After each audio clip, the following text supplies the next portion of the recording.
dan bangau mati. Balam bukan sembarang balam, balam basarang di rumpung padan. Salam bukan sembarang salam, ikolah salam orang bariman. Assalamualaikum warahmatullahi wabarakatuh. Sedikit pantun pembuka dari kami. Pai baburum mendapat ruso dijual ka pasar baso. Salamai datang Bapak Jo Ibu Kasadonyo. Salamai basuwo di acara perpisahan kakak-kakak kami tercinta. Kami persembahkan drama musikal Siti Nurbayar di bawah bimbingan Ibu Ika Febriana Novi Nurmala SPD. Selamat menyaksikan. Alkisah, di negeri Minang pada abad ke-19 ada seorang wanita yang bernama Siti Nurbayar. Dia merupakan putri tunggal seorang bangsawan kaya raya yang bernama Sultan Mahmudin Sulaimanto. Siti Nurbayar mempunyai tambatan hati yaitu Syamsul Japri. Dia merupakan anak tunggal penghulu Sultan Mahmud Syah Alam dan Siti Markisah.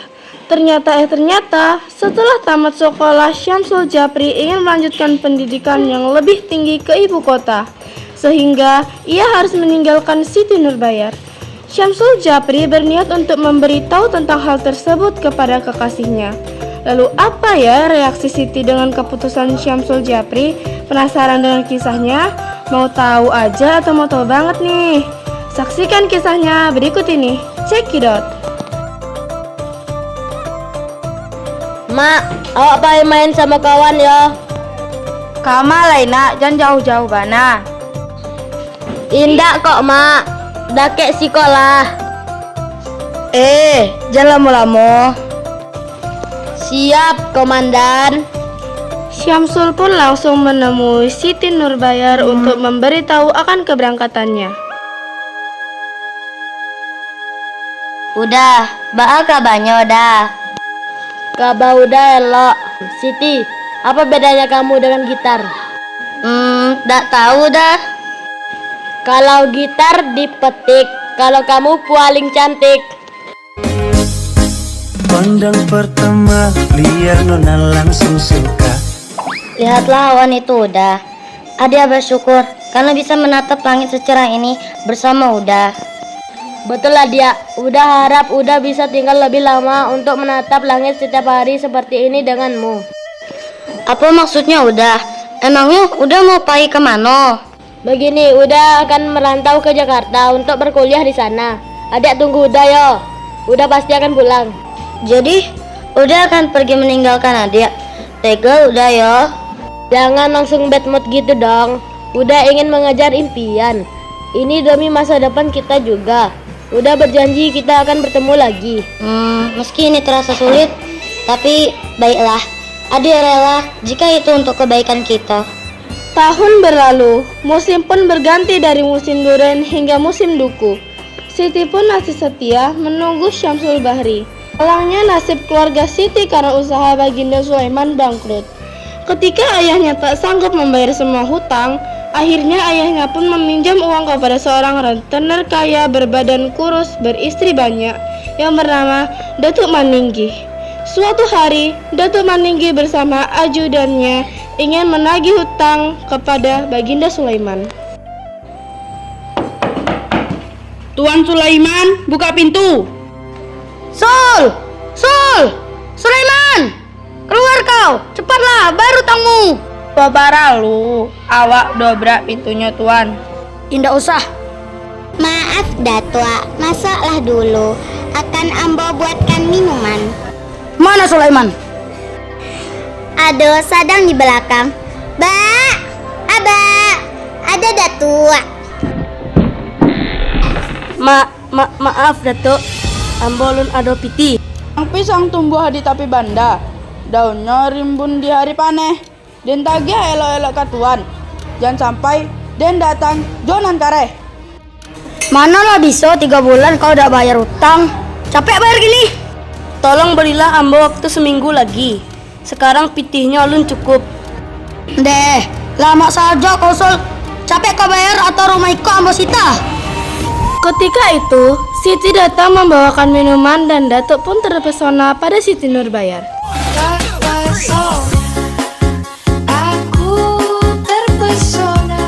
kau ingin semua hutangmu kubebaskan, ada satu syaratnya. Iko mudah, tak perlu kau bayar dengan pitih. Tentu ambo mau, tapi apa syaratnya? Kalau ambo nikahi saja anak gadis kau nih, semua hutangmu lunas. Apa? Pikirkanlah dulu. Ambo tunggu keputusannya besok. Kalau kau tak mau juga, siap-siap angkat kaki dari rumahku. Jadi datuk, ambo pulang dulu. Ingat, pikirkan baik-baik tawaran ambo ini. Ajudan, ayo kita pergi. Baik, Tuan Walid. Maaf Tuan Datua. Apa kecek kau? Siapa Walid tuh? Itu artis negeri seberang, Tuan. Dia sangat tampan, Tuan. Mari kita lanjutkan perjalanannya, Tuan. Akhirnya, Datuk Maninggi bersama ajudannya pergi meninggalkan rumah Baginda Sulaiman dengan perasaan yang berbunga-bunga. Hari pun berganti malam. Siti teringat akan Syamsul Japri nan jauh di Mato. Sudah bertahun-tahun Syamsul tak pulang dan tak pula memberikan kabar. Namun, tiba-tiba Siti mendengar percakapan orang tuanya sehingga membuat Siti terkejut. Kira-kira apa yang dibicarakan Baginda Sulaiman dan istrinya?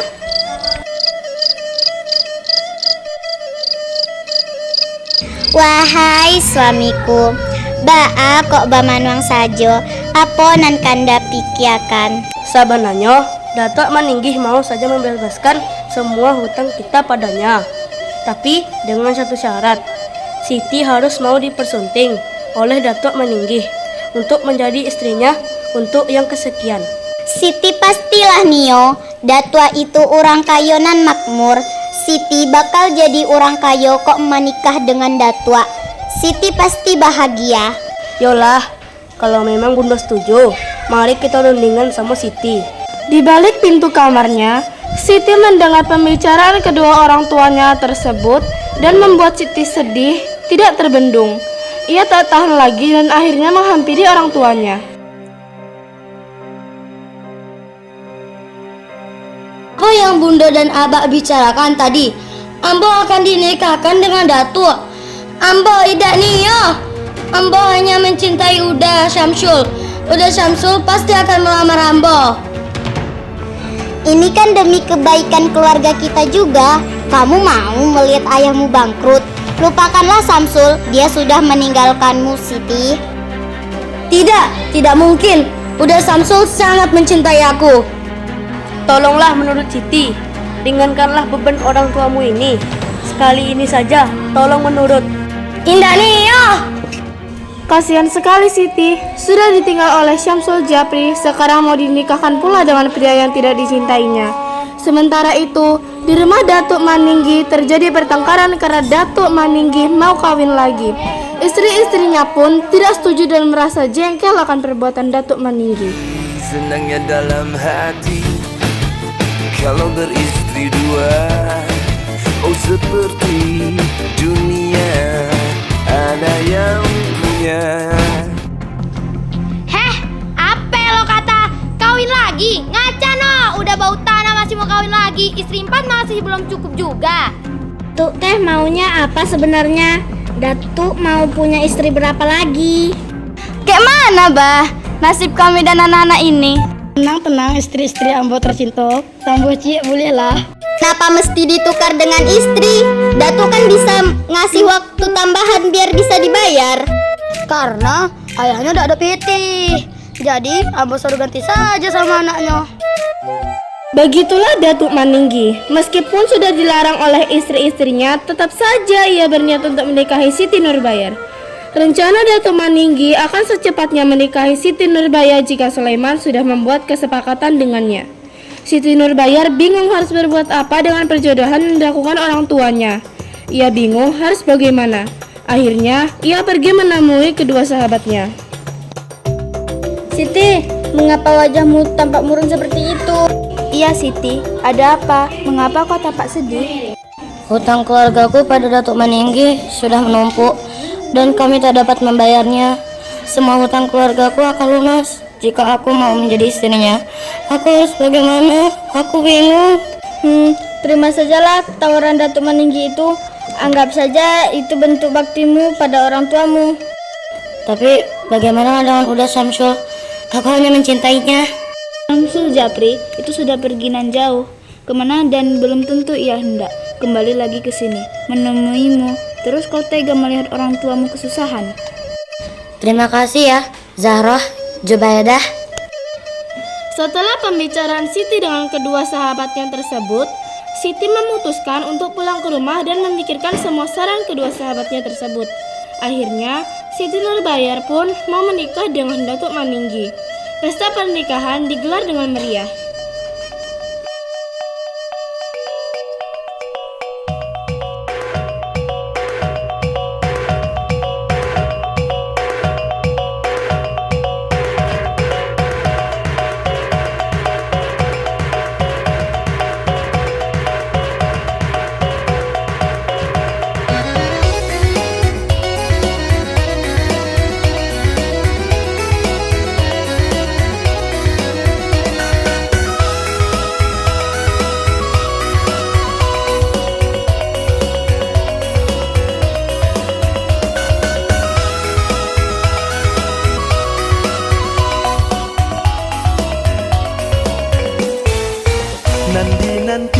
Nanti kinilah tiba, nanti tunggu kinilah datang.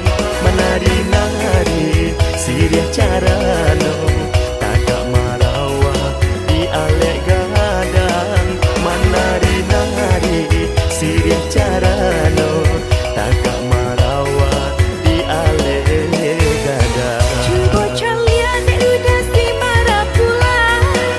Maning mana galaknya di palaminan. Buka si hati inilah sampai jo anak darah abimbiang tangan. Buka si hati inilah sampai jo anak darah abimbiang tangan. Urang Minang barale gadang, sakampung urang mendoakan. Urang Minang barale gadang, jadi kenangan tak lupakan.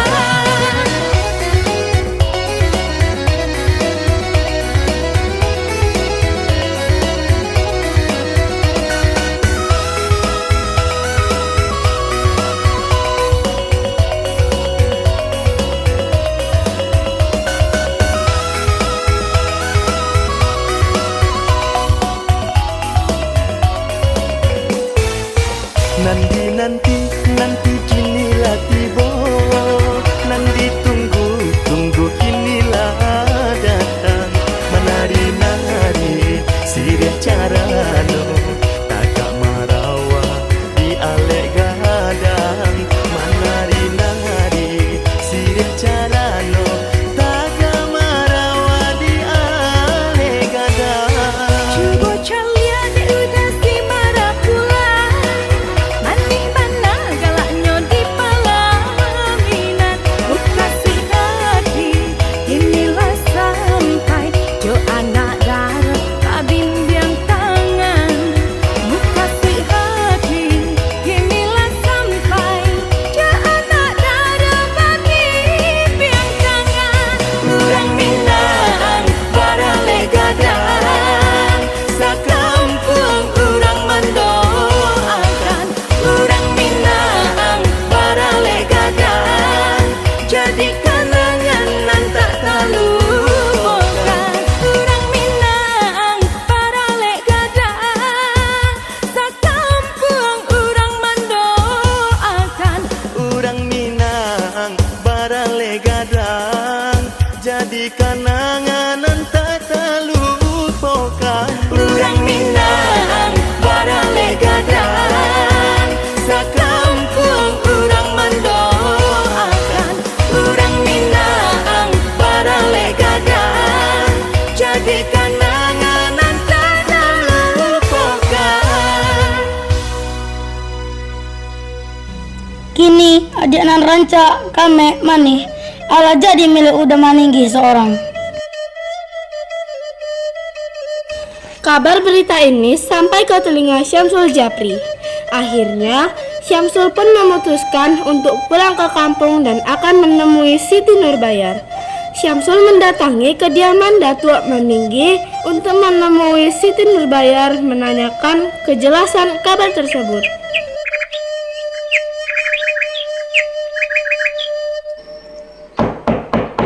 Assalamualaikum. Waalaikumsalam. Ah, udah Syamsul.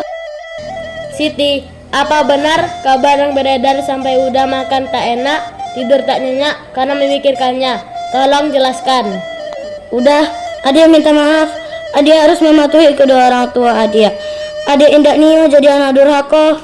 Tiba-tiba, Datuk Mandinggi dengan rombongan ajudannya baru sampai ke rumah.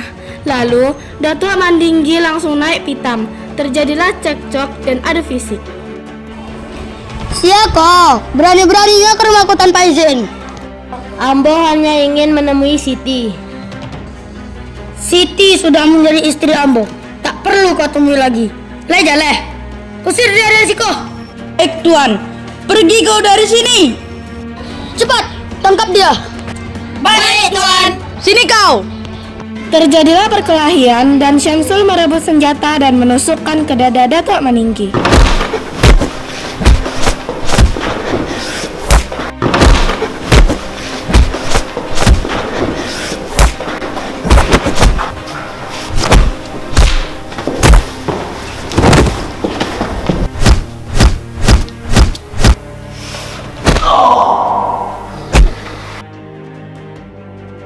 Dan akhirnya Datuk Maninggi pun tewas seketika dan Syamsul Japri pun ditangkap oleh ajudan dan dijebloskan ke penjara.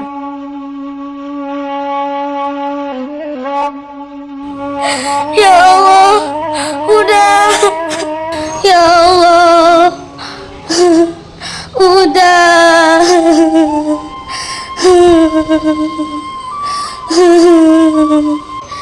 Kemana nasib Adil? Udah. Titi, makanlah sakete lu, beko sakitnya kambuh.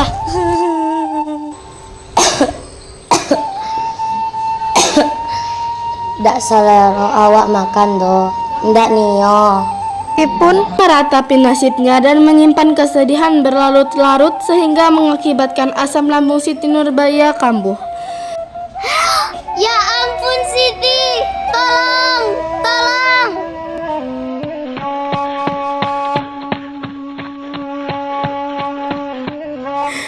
Inna lillahi wa inna ilaihi raji'un. Kita harus ikhlaskan Siti, Bunda.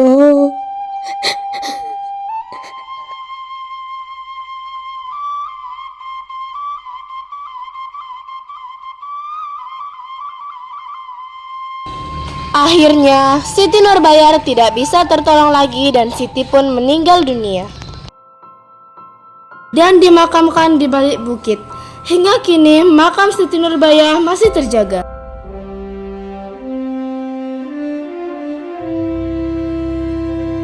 Pesan moral dari Siti Nurbayar, kita tidak boleh memaksakan kehendak demi kepentingan diri sendiri hingga mengorbankan hak orang lain.